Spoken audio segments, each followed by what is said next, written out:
That night, as I left the garage, a group of thugs blocked my car, their iron rods and switchblades glinting under the yellow street lights. I thought my life was over until the company's old janitor suddenly appeared. In mere seconds, he took down each of them with the precision of a seasoned, close combat expert. I was stunned. This wasn't just an ordinary cleaner, but a former Marine with a mysterious past. He whispered in my ear, "The one who wants you dead isn't far away. There, closer than you think." From that moment, I stepped into a true nightmare, one where the culprit was none other than my own flesh and blood. Hello, my name is Lincoln Fletcher.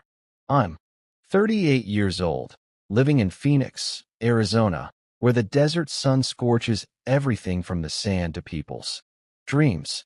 I'm the CEO of Skyline Dynamics, a construction technology company I built from the ground up with my own two hands. From the outside, you might think I'm a successful man with a gleaming downtown office, million-dollar contracts, and a young, passionate team. But if you asked me honestly, I'd tell you the road to get here was anything but paved with roses. It was a journey filled with blood, sweat, and emotional scars that still linger, like a shadow that never leaves. I was born into a family with a long-standing tradition in Arizona's construction industry. My father, Martin Fletcher, was the head of Fletcher Construction Group, a company once the pride of the state with massive projects stretching from Phoenix to Tucson. My mother, Gloria, stood behind him, managing finances and partnerships with a cold smile and eyes that never missed a detail. They were a power couple, but stubbornly traditional. My father believed his rigid, authoritarian approach, built on old connections, was the only path to success. Any new ideas or innovations were dismissed as foolish nonsense. I worked for Fletcher Construction Group when I was young, fresh out of college. I joined the company with a fire in my belly, convinced I could bring change and push the business further by embracing technology and modern construction methods. I proposed using advanced project management software, eco-friendly materials, and even experimenting with bolder designs. But every time I spoke up, my father would look at me with a mix of pity and contempt. "Lincoln, you think you're smarter than me?" he'd say, his voice low and sharp as a blade. "This company was standing strong before you were born, and it'll keep standing without your fanciful ideas." My mother wasn't any better. She always sided with my father, or worse, with my younger brother, Shane. 7 years my junior, Shane was arrogant, a playboy, and endlessly spoiled by our parents. He never had to prove himself, never faced my father's harsh words or my mother's disappointed glares. Shane had their full support. Money, connections, a cushy position in the company. While I fought for recognition, Shane just had to show up, flash his dazzling smile, and crack a few jokes to get everything handed to him. Once when I tried to convince my father to invest in a renewable energy project, Shane laughed out loud in the middle of a meeting, calling my idea childish. My parents joined in as if it were a family joke I wasn't privy to. The breaking point came when I was 28. During a family meeting, as I tried once again to pitch a plan to modernize the company, my father stood up and slammed his hand on the table. "Lincoln," he growled, his eyes blazing, "you'll never have what it takes to inherit this company. If you don't like how I do things, get out." His words hit me like a dagger to the chest. I stood there frozen, feeling my world collapse. My mother sat silently, saying nothing. Shane smirked, his eyes gleaming with triumph. I left the family company soon after, not because I wanted to give up, but because I knew staying meant forever. Living in my father's shadow, Shane's shadow, and the weight of expectations I could never meet. I left with nothing but a few loyal friends and a fierce belief that I could build something greater. That was the day Skyline Dynamics was born. The early years of starting up were a nightmare. My friends and I worked out of a tiny office in the Phoenix suburbs, with rickety desks and outdated computers. We took on small projects, Home repairs, mid-sized commercial builds, jobs Fletcher Construction Group wouldn't even glance at. My father mocked my company, calling it a stinking pile of trash, nothing more. My mother said I was digging my own grave. Shane, as usual, just sneered and predicted I'd come crawling back to our parents. But I didn't give up. I stayed up nights perfecting designs, calling clients, convincing them to believe in Skyline Dynamics' vision. We integrated technology into construction, project management software, advanced materials, saving time and costs. Slowly, small projects turned into bigger contracts, a restaurant, a shopping center, then a modern office complex in downtown Phoenix. Skyline Dynamics started gaining attention, and I began to feel a pride I'd never known working for my father. After 10 years, Skyline Dynamics became a formidable name in Arizona's construction industry. We weren't just competing, we were surpassing bigger players, including Fletcher Construction Group. My father's company stuck in its outdated ways and started to falter. They lost market share. Old partners switched to us, and the lucrative contracts my father once bragged about now landed with Skyline Dynamics.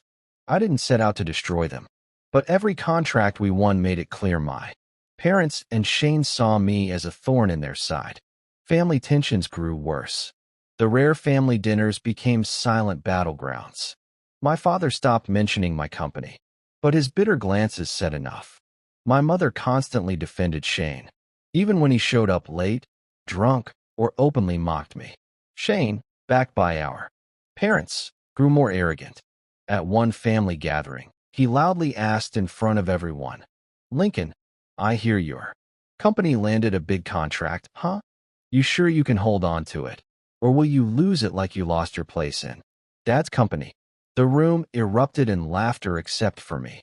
I swallowed the pain and stayed silent. Deep down, I knew I'd chosen the right path. Skyline Dynamics wasn't just a company. It was proof I wasn't the failure my father claimed. Every building we raised, every contract we secured was a testament that I could succeed without my parents' or Shane's approval.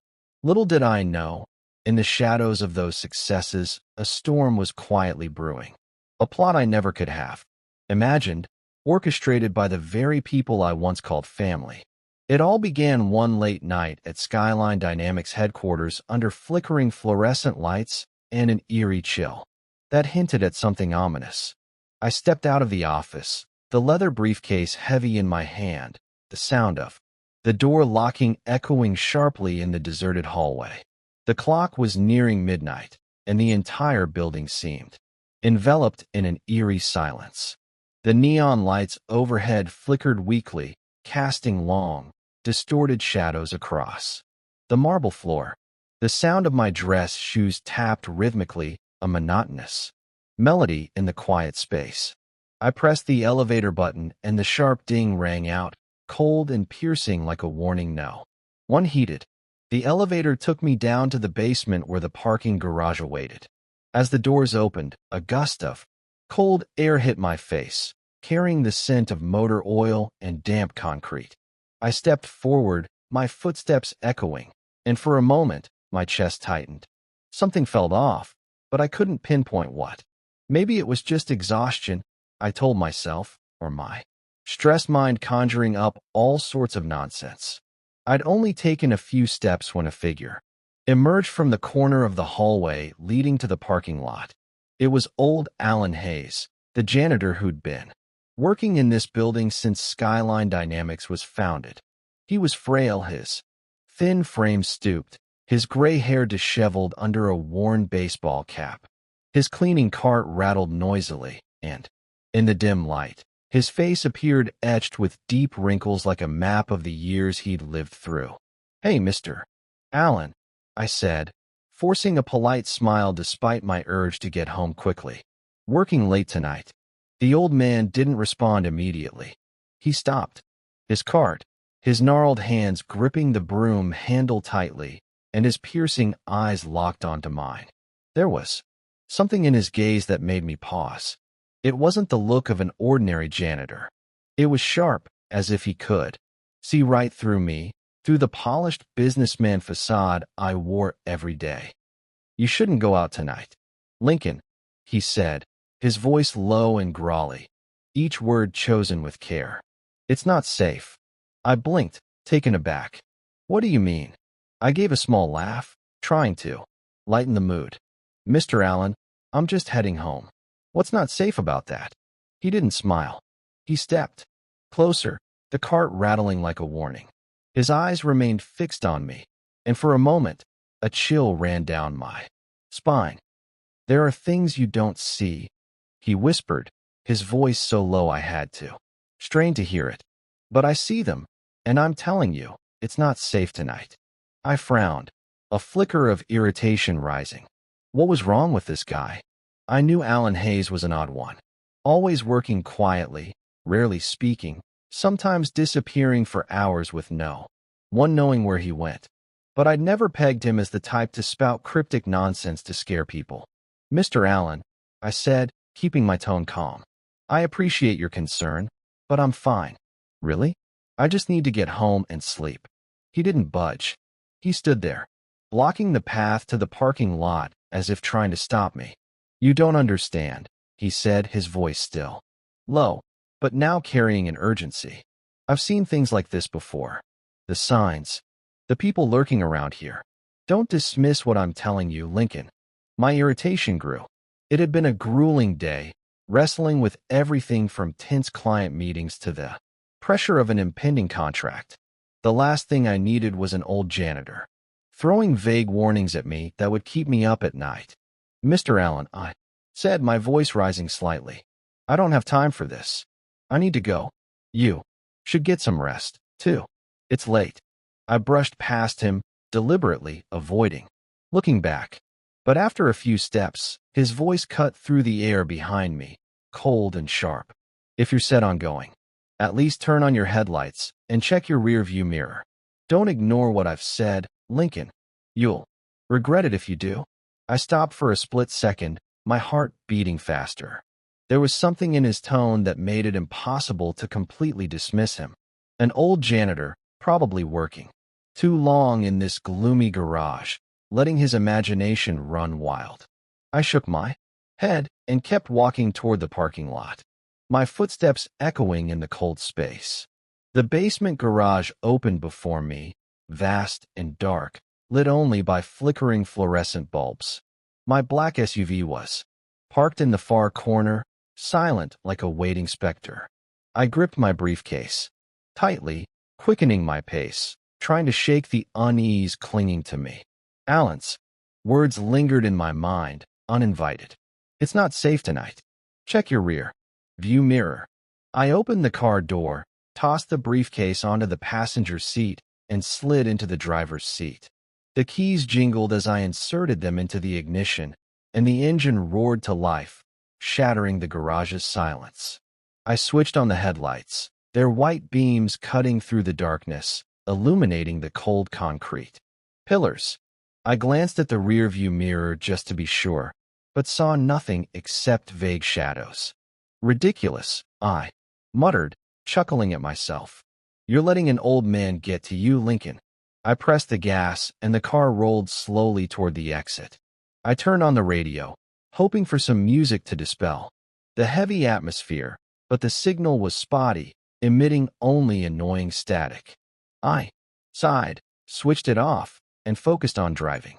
The garage exit loomed ahead, a dark tunnel leading to the surface where the city lights awaited. But just as I was about to accelerate, a strange sensation washed over me. It felt as if someone was watching me from some hidden corner in the darkness. I glanced at the rear-view mirror again, and this time, my heart seemed to stop. For a fleeting moment, I swore I saw a figure dart behind my car, swift as a shadow. I slammed on the brakes, whipping my head around. But there was nothing, only darkness and silent concrete pillars. "Damn it," I muttered, my heart pounding. "You're scaring yourself, Lincoln. Calm down." I took a deep breath, trying to steady myself. The SUV rolled slowly through the tunnel leading out of the garage, the headlights slicing through the darkness, illuminating the stained concrete walls. The engine's low rumble wasn't enough to drown out the unease gripping my chest. I glanced at the rearview mirror once more just to be sure, but saw nothing except vague shadows. "You're just scaring yourself, Lincoln," I mumbled, attempting to laugh it off. But the laugh was hollow, unable to dispel the chill spreading through me. As I neared the end of the tunnel close to the exit leading to the surface, a deafening sound shattered the silence. Bam!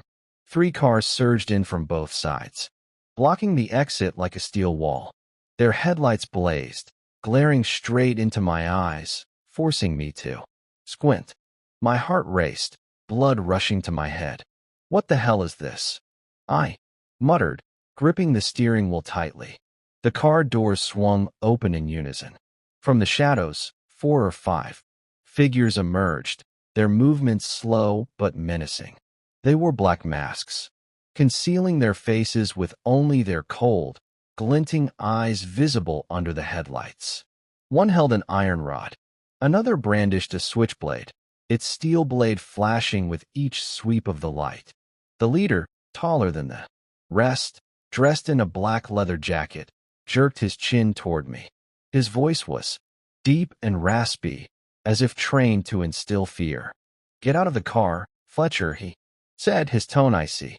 "You're not going home tonight." I froze, my breath catching in my throat. This wasn't a random robbery. They knew my name. They were targeting me. But why? What was their plan?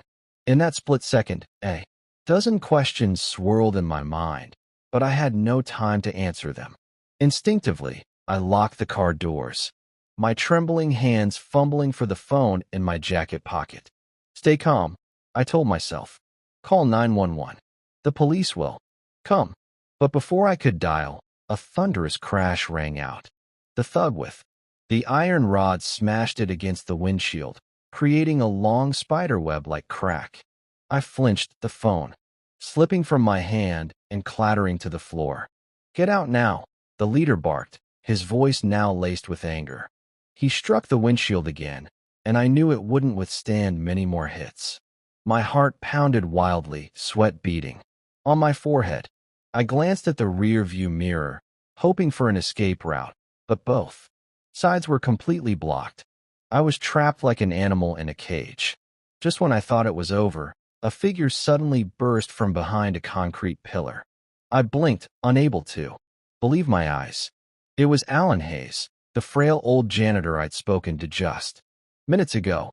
He stood there, silent but resolute, holding only an iron broom with a gleaming steel handle. His thin frame and disheveled white hair were bathed in the dim light, but something about his stance sent a shiver through me. This wasn't the posture of an ordinary old man. It was the stance of someone accustomed to danger. The thugs noticed him, too. The leader turned, sneering.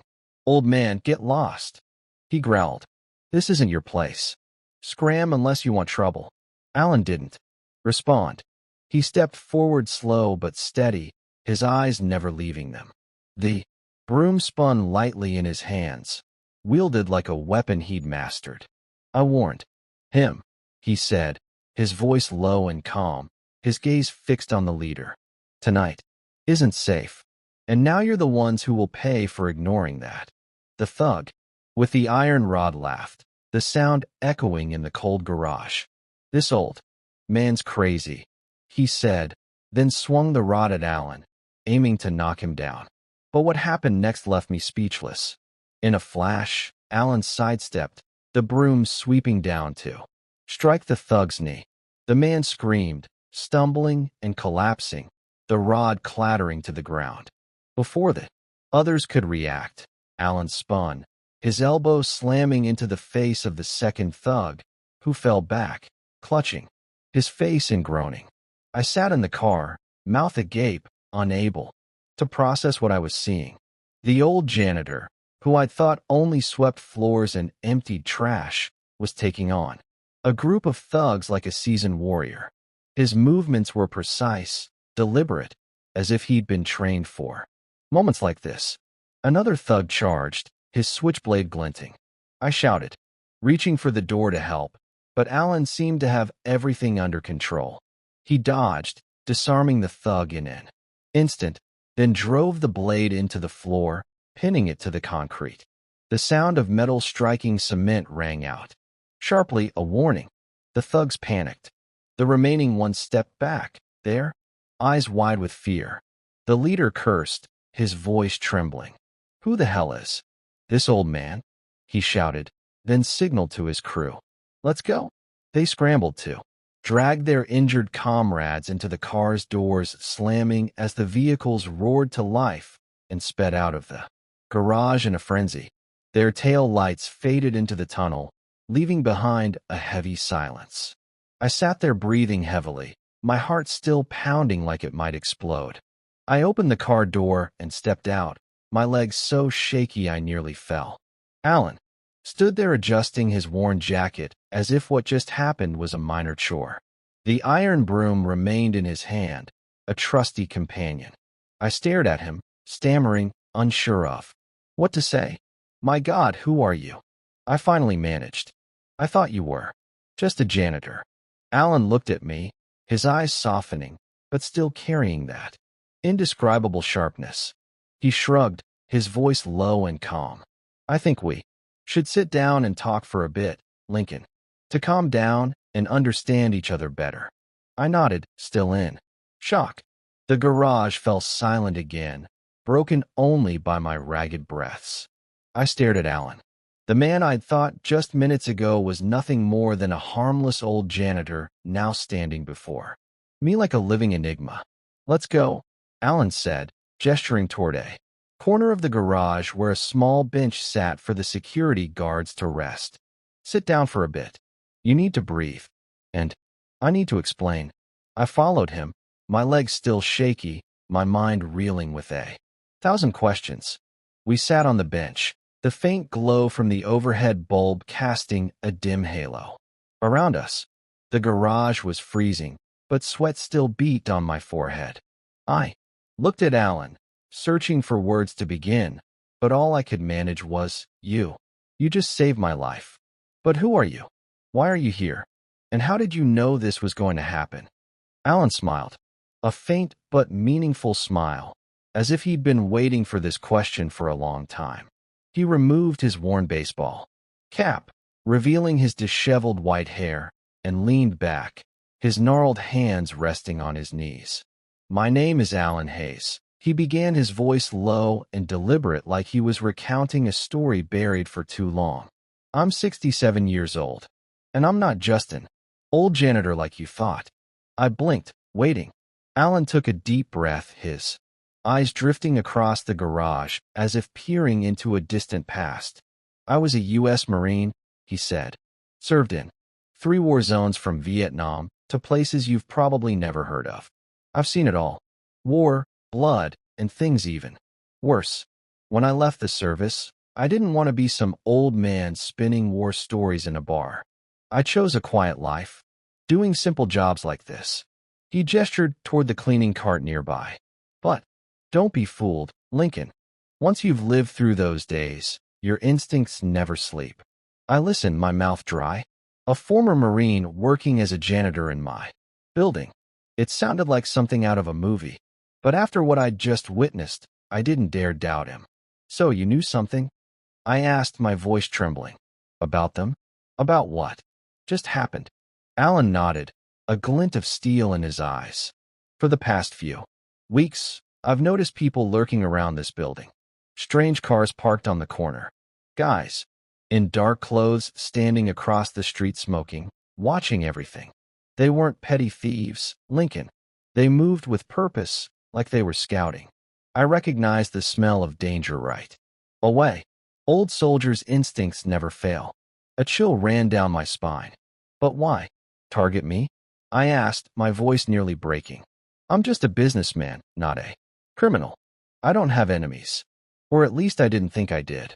Alan looked at me, his gaze now cautious. "You're a successful man, Lincoln," he said, his voice low but sharp. "Skyline Dynamics is growing, taking market share, and that makes you a target. Success always breeds envy in this industry. It could be a competitor or someone who wants to stop you. I don't know who yet, but I know one thing.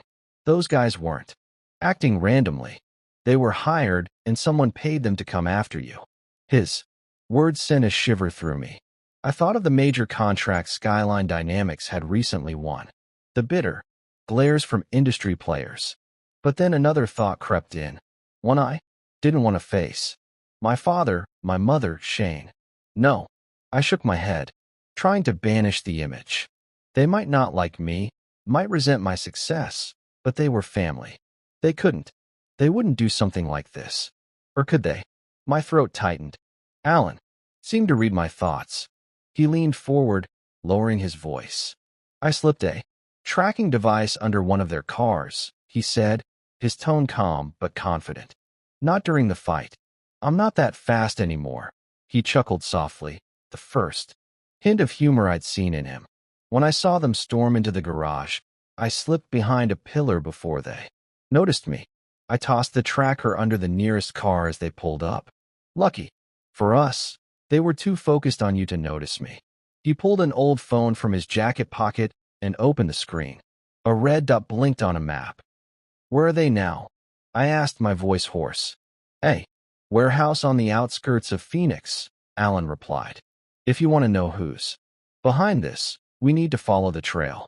I stared at the blinking red dot, my heart pounding harder. What about calling the police? I asked, my voice shaky. Isn't that what we should do? Alan shook his head. The police might catch the thugs, but they're just hired hands. The real mastermind, the one who paid them, won't show their face that easily. If you want the truth, Lincoln, you have to see this through to the end. But I warn you, the truth might not be what you want to hear. I sat there, my mind spinning.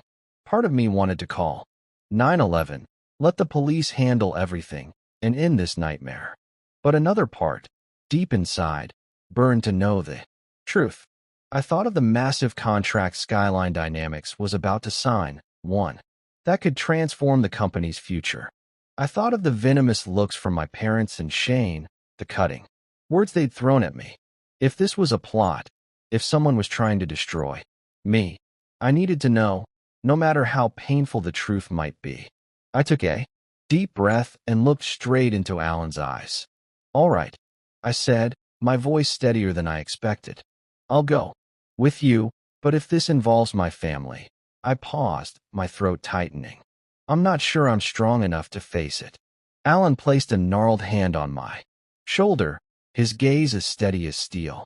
The truth, whatever it is, has to be faced, Lincoln, he said.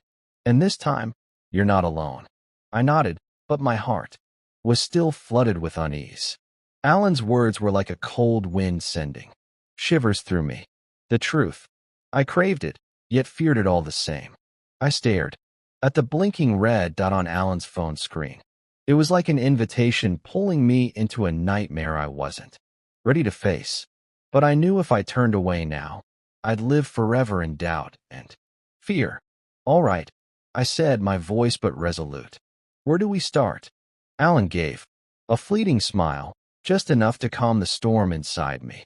Tomorrow morning, he said, standing and adjusting his jacket. Get some rest. You need to be sharp. I'll check the tracker signal and make a plan. Meet me at the cafe across from the building at 8 a.m. I nodded, but my mind was still spinning. As Alan walked away, his frail figure fading into the garage's shadows, I felt like a lost child, saved from one nightmare, only to step into another. I climbed into my car, my hands still trembling as I inserted the key. The engine roared to life, but I didn't drive off. Immediately, I sat there staring into the rear-view mirror as if the thug's shadows still lurked somewhere in the darkness. The next morning, I arrived at the cafe earlier than planned. Phoenix was awake, the desert sunlight streaming through the windows, but it couldn't dispel the chill in my heart. I sat in a corner, my black coffee growing cold in front of me, my eyes fixed on the people passing outside.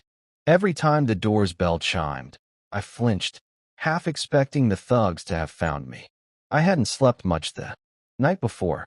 Images of black masks, the sound of the iron rods smashing my windshield, and Alan taking down the attackers replayed in my mind like a horror movie on loop. At exactly 8 a.m., Alan walked in, still wearing his old baseball cap and janitor's jacket. He sat across from me, placing his phone on the table. The red dot on the screen had stopped at a location on the outskirts of Phoenix. They stopped here, a high-end restaurant in downtown, Alan said, pointing at the map. That means they're meeting someone, likely the person who hired them. Hey, restaurant, I repeated, frowning. Who meets a bunch of thugs in a place like that? Alan shrugged, his eyes sharp. People with money and power. People who want to keep their hands clean while hiring others to do their dirty work. He tapped his fingers on the table, his voice lowering. We'll follow them, observed from a distance. But you need to stay calm, Lincoln. Whatever you see, don't act impulsively. I nodded, though I wasn't sure I could manage that. We left the cafe and got into Alan's vehicle. An old weathered silver pickup I never would have imagined he owned. He drove through Phoenix's bustling streets, the harsh sunlight glinting off skyscraper windows. I sat in the passenger seat, gripping the seat belt, trying not to let my mind spiral into the worst possible scenarios. When we neared the restaurant, Alan parked in a discreet spot a few buildings away. It was a luxurious place with gleaming glass doors and a gold-plated sign reading the Oasis. I'd heard of it. A hotspot where businessmen and politicians met to seal major deals.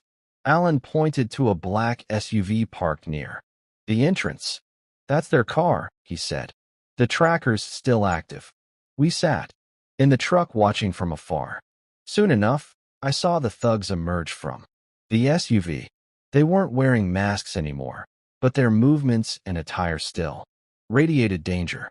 They headed straight into the restaurant up to the second floor, where private VIP rooms were tucked away. My heart raced. Who are they meeting up there? I muttered, more to myself than to Alan. He didn't answer immediately. Instead, he pulled out another phone, a smaller one with a strange device attached. This is a contact microphone, he explained, his voice calm. It can pick up sound vibrations through walls. If we can get into the room next to theirs, I can hear what they're saying. I stared at him, incredulous. You have something like that? Where did you get it? Alan chuckled, his eyes glinting. You think a retired Marine just sweeps floors? I've got some old contacts and a few toys from back in the day. He motioned for me to follow.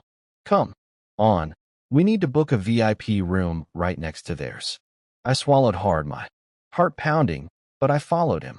We entered the restaurant, and I tried to keep my expression neutral like any businessman there for a meal. The hostess led us to the second floor, and by some stroke of luck, the VIP room next to the thugs was available. Alan quickly reserved it, and once the door closed, he pulled out the contact microphone, attaching it to the shared wall. He put on earphones, focusing intently while I stood there feeling like my heart might explode. After a few moments of silence, Alan signaled for me to stay quiet. He switched the device to a low-volume speaker, and a voice came through, clear but menacing. My brother needs to disappear before that contract is signed, the voice said, cold and sharp, familiar in a way that made my blood freeze. It was Shane, my brother. Don't screw this up again. This time, make it clean. No traces. I went numb, my heart stopping. Shane, my brother, the one I'd shared family dinners with, argued with, hoped one day might understand me. I looked at Alan, praying he'd tell me I'd misheard, but his eyes only confirmed my worst fear. One of the thugs responded, his voice low but clear. Got it. We'll keep eyes on him. Second time's the charm. A car accident or a random robbery. My head spun, the world crumbling around me. They didn't just want me dead. They were planning a second, more meticulous, more ruthless attempt. A car accident. They'd stalk me. I wanted to storm into the next room, grab Shane, and scream, demanding to know why. But Alan placed a hand on my shoulder, his gaze stern. "Stay calm," he whispered. "We have this recording. It's evidence. If you show yourself now, we lose everything and they'll act immediately." I clenched my jaw, hot tears threatening to spill. Shane, my own brother, was plotting to kill me again. And if he was capable of, who else was involved? My father? My mother? The thought stabbed my chest, but I couldn't deny it. Alan quietly detached the device, stowing it in his pocket, and signaled for us to leave. We exited the restaurant, me moving like a ghost, each step heavy as if carrying the weight of the world. Back in the truck, Alan looked at me, his voice low but gentle. "You okay, Lincoln?" I didn't answer right away. I stared out the window, the Phoenix sunlight now just a hollow facade masking the darkness beneath. "I don't know," I finally said, my voice trembling. "If Shane's doing this, if my family's behind it and they won't stop, I don't know if I can handle it." Alan nodded, not pressing me to say more. "We don't know the whole truth yet," he said, "but we'll find it. The next step is to follow the money. Trace it back to whoever hired those thugs. That'll be undeniable proof. But from now on, you don't go anywhere alone. I'll stay close, and we need to be careful. They're planning a second move, Lincoln. We have to be faster than them." I took a deep breath, trying to suppress the tidal wave of emotions inside me. "I have to be ready," I said, my voice steadier than I felt. "Whatever the truth is, I need to know, and I won't let them win." Alan nodded, his eyes glinting with a spark of approval, yet still carrying the caution of a seasoned man. He started the pickup truck, its engine roaring to life, shattering the quiet of the street corner. The blazing Phoenix sunlight streamed through the windshield, but it couldn't dispel the cold gripping my chest. Every time I glanced in the rearview mirror, I imagined a black car flashing by or a shadowy figure lurking at the street's edge. Alan's words echoed in my mind. "They're watching you. A car, accident, or a robbery." I clenched my fists, my nails digging into my palms as if physical pain could drown out the storm raging within me. We returned to my apartment, but Alan wouldn't let me stay alone. "You're not safe here," he said, his voice low but resolute. "They know where you live. From now on, you stay with me at least, until we have enough evidence." I nodded, not arguing. I packed a few clothes, my laptop, and some documents, then followed Alan to a modest, weathered house on the outskirts of Phoenix, a humble place with peeling walls and a worn armchair in the living room. But here I felt safer, if only slightly. Perhaps it was Alan's presence with his sharp eyes and steadfast stance, like a shield between me and the darkness stalking me. That evening, we sat in Alan's living room, the dim light from an old table lamp casting shadows on the wrinkles of his face. He played the recording from the restaurant, Shane's voice ringing out again, cold and ruthless. "My brother needs to disappear before that contract is signed. This time, make it clean." Each word was a dagger to my chest. I listened to it over and over, searching for any sign that it wasn't Shane, that I'd been mistaken. But the voice was too familiar. I clenched my fists, hot tears welling up, but I gritted my teeth to hold them back. Now wasn't the time for weakness. Alan pointed at the recording, his voice steady and deep. "Shane mentioned that contract. He said that means he's not acting alone. Someone's behind this, giving orders, paying for it. We need to follow the money. It's the fastest way to unmask the mastermind." "The money?" I asked, my voice. "How do we find it?" Alan gave a faint but confident smile. "I have an old friend, a former Marine buddy, now working in private security and specializing in financial investigations. His name's Marcus. I'll contact him, ask him to trace the hidden transactions. If those thugs were paid, there'll be a trail. Bank accounts, shell companies, or something that leads us to the one pulling the strings." I nodded, but my mind was in turmoil. The thought that Shane, my brother, might just be a pawn in someone else's game sent a chill through me. But who? business rival, or worse. I didn't dare follow that thought, but images of my parents flashed in my mind. My father's harsh gaze, my mother's cold favoritism. I shook my head, trying to banish the idea. They were my family. They couldn't. 2 days later, Marcus got back to us. We met him at a rundown diner on the outskirts, a grimy place with plastic tables and the heavy smell of frying oil. Marcus was a middle-aged man, broad-shouldered with salt and pepper hair and eyes sharp as a blade. He slid a stack of documents across the table, his voice low and concise. I followed the trail, he said. A large sum was transferred from an account tied to Fletcher Construction Group through 3 shell companies. Before reaching the thugs, someone in your family's company is paying to have you eliminated. My blood ran cold. Fletcher Construction Group. My father's company. My mother's. Shane's. I looked at Marcus, hoping he'd say it was a mistake, but his gaze only confirmed my worst fears. Are you sure? I asked, my voice trembling. Could someone have hacked the company's account or? Marcus shook his head. No. Signs of a hack. The transactions were made through official accounts with high-level authorization codes. Only a handful of people in your family's company have that kind of access. Your father, your mother, or Shane. I sat there feeling like the world had collapsed beneath me. My father, Martin, who once told me I wasn't tough enough to inherit the company. My mother, Gloria, who always looked at me with disappointment and showered Shane with love. And Shane, my little brother, now plotting to kill me. My chest tightened, as if there were no air left to breathe. They really want me dead, I whispered, unsure if I was speaking to Marcus Allen or myself. Allen placed a hand on my shoulder, his voice gentle but firm. I've seen soldiers betrayed by their own comrades. Lincoln, he said. And you're in a different kind of war, a family war. But you're not a victim.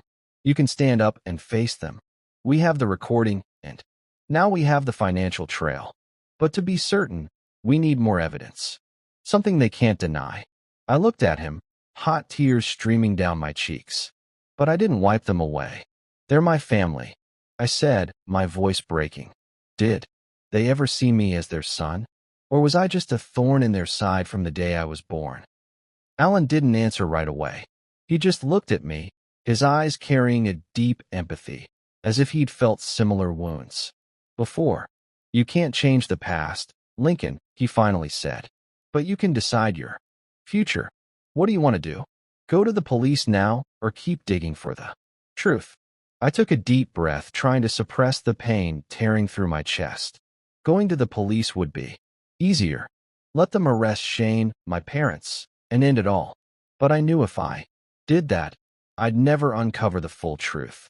I'd live forever in doubt, wondering why my family betrayed me. I want to know everything, I said, my voice but resolute.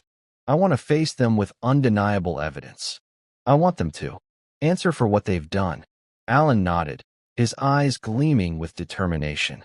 Then we keep going, he said. But from now on, you need to be more careful than ever. They know you're alive, and they won't stop. They'll try again until they succeed. Lincoln, we have to be faster than them.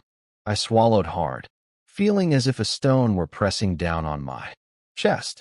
Allen's words were a cold reminder that danger still lurked, like a specter hiding in the brightly lit streets of Phoenix. The rain drizzled lightly outside the park, tiny droplets clinging to my hair, making me shiver, not just from the cold. I looked at Allen, trying to keep my voice steady. What do we do next?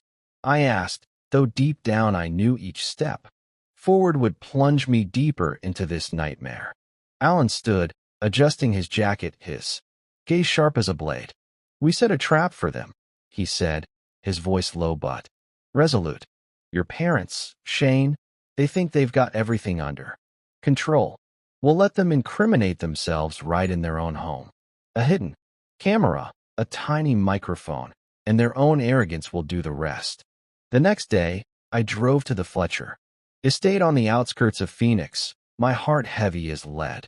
Allen sat in the passenger seat, quietly, inspecting a tiny camera and a wireless microphone, devices he called old school.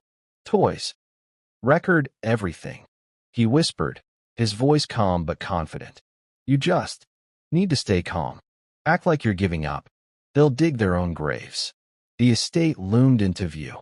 A sprawling mansion with marble columns and gleaming glass doors. But it exuded an unspoken coldness. This was once the place I called home. But now it felt like a prison where dark secrets were hidden behind opulent walls. I took a deep breath, stepped out of the car, and felt like I was walking into a lion's den. Alan followed, playing the role of a bodyguard I'd hired, a part of the plan to avoid suspicion about his presence. I knocked on the door and the longtime housekeeper Clara answered. She looked at me, her eyes flickering with surprise before settling into polite neutrality. Master Lincoln, she said softly. What? A surprise. The master and mistress are in the living room. I forced a strained smile and stepped inside. The air inside was heavy, the scent of polished wood mingling with an intangible tension. My father, Martin, sat in a leather armchair, a glass of whiskey in hand, his gaze as cold and piercing as ever.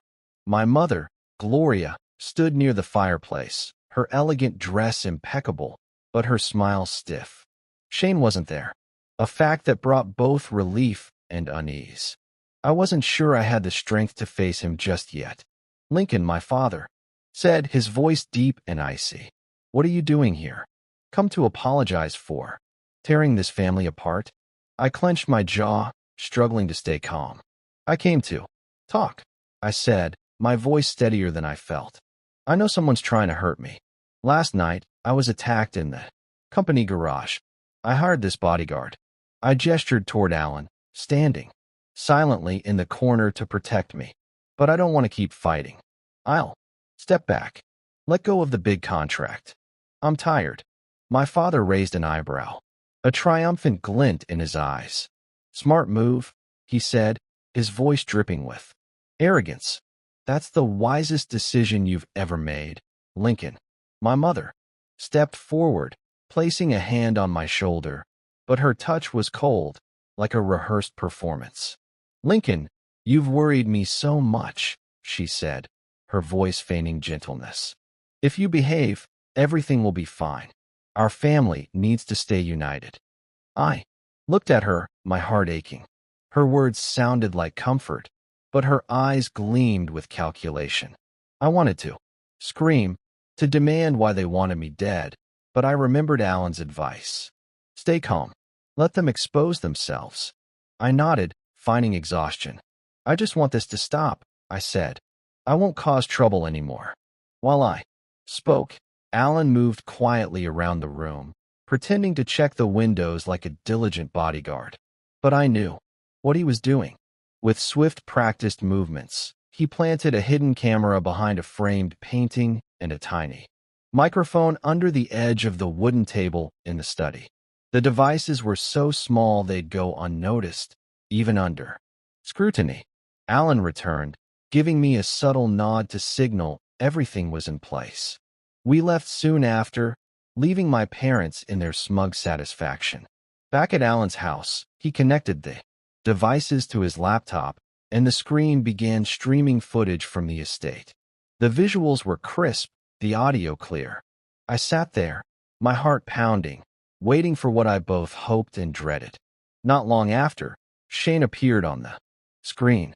He strode into the living room, his usual confidence tinged with a trace of tension in his eyes. My father stood, his voice booming through the microphone thick with arrogance. He's given up, he said, laughing loudly. Lincoln's always been weak. A little pressure, and he folds. That contract is ours now. My mother laughed a cold, cutting sound. You did well, Shane, she said. But next time, tell them to make it cleaner. No loose ends like that mess in the garage. Shane smirked, his voice sharp as a knife. Don't worry, Mom. We got what we wanted anyway. I sat in front of the screen, my breath catching in my throat. Their words Their smug tones were like daggers piercing my heart. My father, my mother, Shane, they didn't just want me out of the picture. They wanted me gone entirely. Alan placed a hand on my shoulder, his gaze gentle but resolute. You've got everything, Lincoln, he said. This footage, the recording, Marcus financial data. No one can deny it now. I clenched my fists, my nails digging into my skin. Tears streamed down my face, but I no longer felt weak. Instead, a fire of rage ignited within me, burning fiercely and unquenchable. They'll pay, I whispered, my voice trembling with anger. I'll take them to court. I want them to look me in the eye and know I've won. Alan nodded, his eyes gleaming with approval. We'll make it happen, he said. They've dug their own graves. Now we just need to seal the coffin. The next day, Alan and I met with a lawyer recommended by Marcus Elena Martinez, a sharp-witted woman with eyes like steel and a formidable reputation for handling financial crime cases in Arizona. We sat in her modern office in downtown Phoenix, its windows overlooking the glittering skyscrapers under the desert sun. I recounted everything from the attack in the company garage, the recording of Shane meeting with the thugs, to Marcus financial data and the video from the Fletcher estate. Alan sat quietly, chiming in only when necessary, but his presence was a steady anchor. Elena listened, jotting notes in a leather-bound notebook, her gaze never leaving me. When I showed her the final video, she paused, taking a deep breath. This is powerful evidence, she said, her voice low but certain. The recording, the financial transactions, and the incriminating video. This isn't just attempted murder. It's money laundering and organized crime. The Arizona Attorney General will jump on this case. But Lincoln, you need to brace yourself. This isn't just a lawsuit. It's a public battle, and your family won't sit quietly. I nodded, my heart pounding. I know, I said, my voice. But I need justice. I want them to pay for what they've done. Elena gave a faint smile, both empathetic and resolute. Good. I'll prepare the lawsuit. We'll charge Martin Gloria and Shane Fletcher with conspiracy to commit murder, money laundering, and organized crime. With this evidence, they'll have a hard time escaping. Just days later, I filed the lawsuit with the Arizona Supreme Court. The news spread like wildfire. Phoenix newspapers splashed headlines. Young entrepreneur sues family for murder conspiracy. Skyline Dynamics versus Fletcher Construction Group. The media swarmed. Reporters gathering outside Skyline Dynamics office and the Fletcher estate. Cameras flashing like they wanted to devour everything. Public opinion split. Some supported me, calling me courageous for standing up to evil. Others, acquaintances of the Fletcher family, whispered that I was an ungrateful, disloyal son, fabricating stories to destroy the family legacy. My parents and Shane reacted as I'd expected. My father called, his voice roaring through the phone. You dare sue your own parents, you ungrateful wretch. You'll regret this, Lincoln. My mother appeared on television, her tears glistening with theatrical flair, claiming I was paranoid, trying to ruin the family out of jealousy. Shane, as usual, took to social media, posting lengthy rants accusing me of being a traitor, a failed entrepreneur desperate to topple Fletcher Construction Group to save Skyline Dynamics. But I didn't waver. Each accusation only fueled my resolve. Alan stayed by my side, reminding me to stay calm, while Elena worked tirelessly, preparing for the trial like a warrior ready for battle. They're panicking, she said during a meeting. People like them always try to create smoke to hide their guilt. But we have the evidence, Lincoln, and evidence doesn't lie. The trial opened on a rare, cool autumn morning in Phoenix. The courtroom was packed with reporters, cameras trained on me as I walked in, Alan by my side, his demeanor quiet but commanding. My parents and Shane sat at the defendant's table, surrounded by an expensive team of lawyers. My father glared at me, his eyes filled with contempt, as if I were still the disappointing son he'd always seen. My mother avoided my gaze, but her forced smile couldn't hide her tension. Shane, true to form, smirked, his eyes gleaming with arrogance. Their lawyer stood, his voice smooth as oil, spinning a tale that I was a fabricator, a jealous entrepreneur concocting fake evidence to bring down Fletcher Construction Group. Lincoln Fletcher has no credible evidence, he declared to the court. The recordings and videos could be manipulated. This is a scheme to tarnish one of Arizona's most respected families. But then it was Elena's turn. She rose, calm, but commanding, and began her presentation. First came the recording from the Oasis restaurant, Shane's voice ringing out clearly, discussing with the thugs how to eliminate his brother before the contract was signed. Murmurs rippled through the courtroom, the jury's eyes sharpening.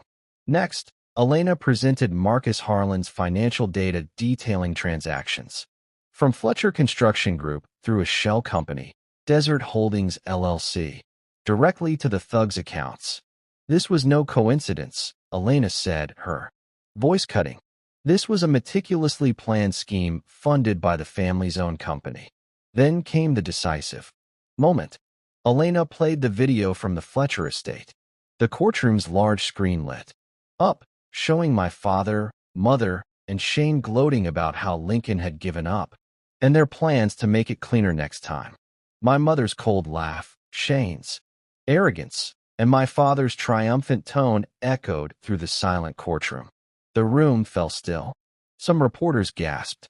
The jury whispered among themselves, and I saw my father's face. Pale. My mother cover her face, and Shane slam his fist on the table, his eyes wild with panic. Their lawyers tried to counter, arguing the video could be edited, the voices fabricated. But Elena was prepared. She called a digital forensics expert from the Arizona Department of Public Safety, who confirmed the authenticity of the recordings, video, and financial data with no signs of tampering. Allen also took the stand, testifying as a former Marine that he had personally planted the devices and followed proper procedures. I know what the truth looks like, he said, his deep voice resonating. And the truth is right here in front of you. After hours of deliberation, the jury returned. The judge read the verdict, his voice ringing like a fateful bell. Martin Fletcher, Gloria Fletcher, and Shane Fletcher are found guilty of conspiracy to commit murder, money laundering, and organized crime. My father shot to his feet, his face ashen, struggling against the ruling. My mother screamed, collapsing on the courtroom floor, pleading in desperation. Shane glared at me, his eyes burning with hatred, as if I were the one who had ruined his life. I sat there, my heart heavy. Tears streamed down my cheeks, but I wasn't crying out of sadness. I was crying because at last the truth had been laid bare. I closed my eyes, taking a deep breath, trying to let the air calm the storm of emotions raging within me. Allen placed his weathered but steady hand on my shoulder. You did it, Lincoln, he whispered, his voice low and certain. You won, not just for yourself, but for what you're building. I stood, my legs trembling. But Allen was there, a steadfast anchor. We walked out of the courtroom, reporters immediately swarming us, shouting questions. But Allen raised a hand to hold them back, his voice deep and authoritative. Leave him alone, he said, and the crowd parted, letting us reach the waiting car. The weeks following the trial were a whirlwind. Fletcher Construction Group, once Arizona's pride, crumbled swiftly like a sand castle before the tide. The company's stock plummeted. Major partners severed contracts and banks moved into seas. Assets with dizzying speed. Headlines screamed, from construction empire to shocking assassination plot, the fall of the Fletcher family. The media uncovered more scandals from shady transactions to my father's history of strong-arming competitors. Fletcher Construction Group, once a symbol of power, became a stain on Arizona's history. Public opinion was a double-edged sword. Some praised me, calling me a hero for daring to stand against evil, even when it came from my own blood. Others, particularly those who knew the Fletcher family, whispered behind my back, labeling me a family traitor, an ambitious ingrate, willing to destroy everything for personal gain. I tried not to care about the whispers, but each time I read an article or saw a comment on social media, a sharp pang hit me. I hadn't wanted to destroy my family. I just wanted to live. The sentencing day arrived under a clear blue sky. The courtroom was packed again, but this time the air felt heavier, as if all of Phoenix was holding its breath for the final verdict. I sat in the front row, my hands clenched, palms slick with sweat. Alan was beside me, silent but ever present like the father figure I'd never truly had. The judge, an older man with a stern gaze, read the sentences, his voice resounding like a fateful bell. Martin Fletcher, he began, is sentenced to 20 years in prison for conspiracy to commit murder, money laundering, and organized crime. My father stood, his face pale, lips pressed tightly together. Gone was the arrogant glare, the lectures about family legacy. He was led away, and I saw his shoulders tremble slightly, as if he finally grasped the cost of his ruthlessness. Gloria Fletcher, the judge continued, is sentenced to 15 years in prison for complicity and aiding in concealment. My mother wailed, her hands gripping the wooden table as if clinging to her lost dignity. She looked at me, her eyes filled with resentment and pain, but I felt nothing but a cold void. She had chosen Shane, chosen power, and now she would pay the price.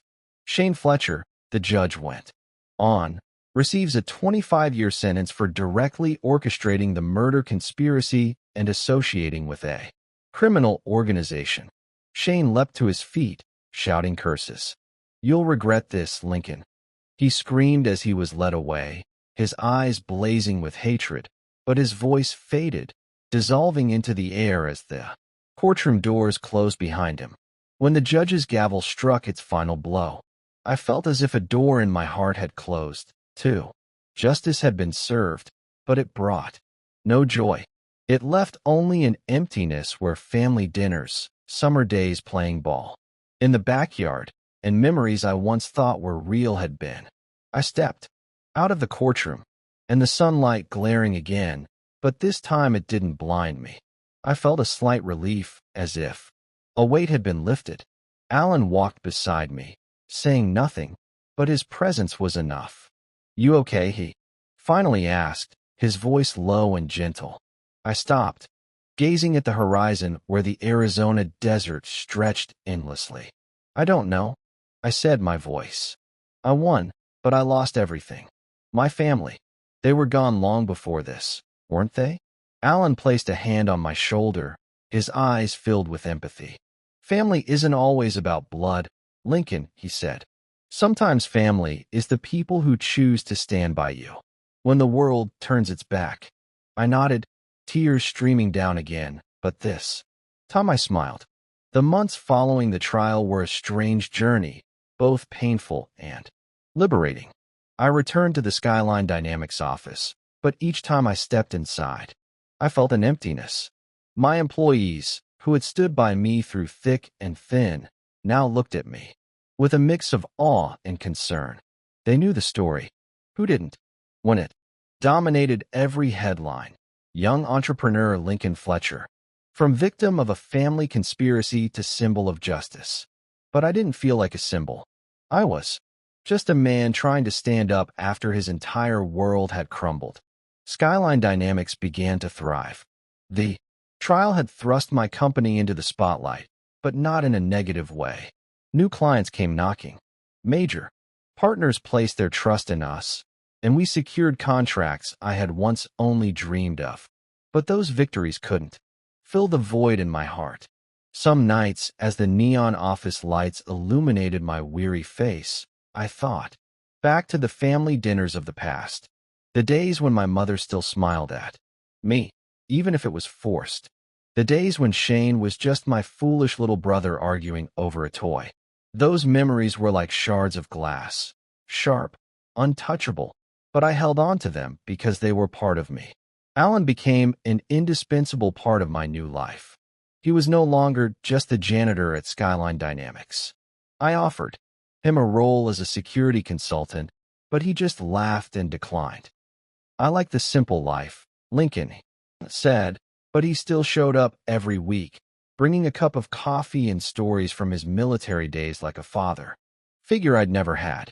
One time he took me to a small bar on the outskirts where he and other veterans gathered. There, amid laughter and war stories, I felt something I'd never experienced with the Fletcher family. Sincerity. Family is the people who stay by your side through the storm, Alan had once said. And I realized he was my family now. Not blood, not false promises, but someone who stood up for me when the world turned its back. I cherished him, not just for saving my life, but for showing me I could rise again, even when everything had fallen apart. One evening, as I sat in my office, gazing at the horizon where the Arizona desert stretched endlessly, I wrote a letter not meant for anyone but myself. In it, I poured out the lessons I'd learned. The truth, though painful, sets us free. Justice doesn't bring complete happiness, but it allows us to hold our heads high.